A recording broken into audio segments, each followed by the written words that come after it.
দিনাজপুরের সীমান্তবর্তী হাকিমপুর উপজেলায় জমির নামজারি, খাজনা ও খারিজে বেড়েছে ভোগান্তি।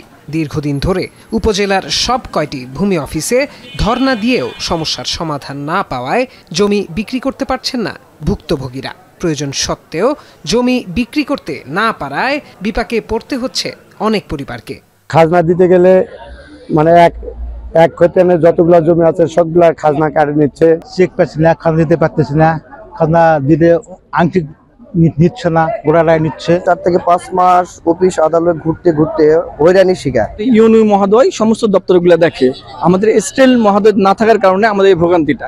ভূমি অফিসের জটিলতার কারণে জমির মালিকেরা খাজনা খারিজের ভোগান্তিতে পড়ায় কমেছে দলিল সম্পাদনের সংখ্যাও, যার প্রভাবে কমেছে রাজস্ব আয়। উপজেলার দলিল লেখকদের আয়ও পড়েছে ভাটা। অনেকেই দিন শেষে ঘরে ফিরছেন শূন্য হাতে।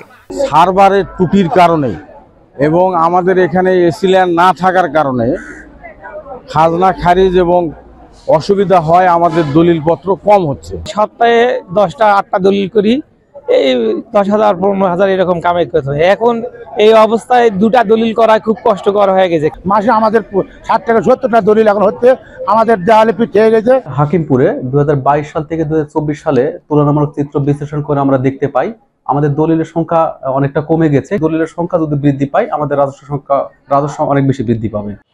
তবে নামজারি ও খাজনা জটিলতার বিষয়টিকে অস্বীকার করে স্বাভাবিক নিয়মে কাজ চলছে বলে জানান স্থানীয় ভূমি কর্মকর্তা। খারিজের আসলে সার্ভার নিয়ে একটা সমস্যা ছিল, ইতোমধ্যেই এই সমস্যার অনেকটাই সমাধান হয়ে গিয়েছে। তো খারিজের যে আবেদনগুলো পড়ে সেগুলো বিধিমোতাবেক নিষ্পত্তি করা হচ্ছে। হাকিমপুর উপজেলায় 2023 সালে 2018টি দলিল হলেও 2024 সালে তা কমে দাঁড়িয়েছে 1100টিতে। এখন হিলি।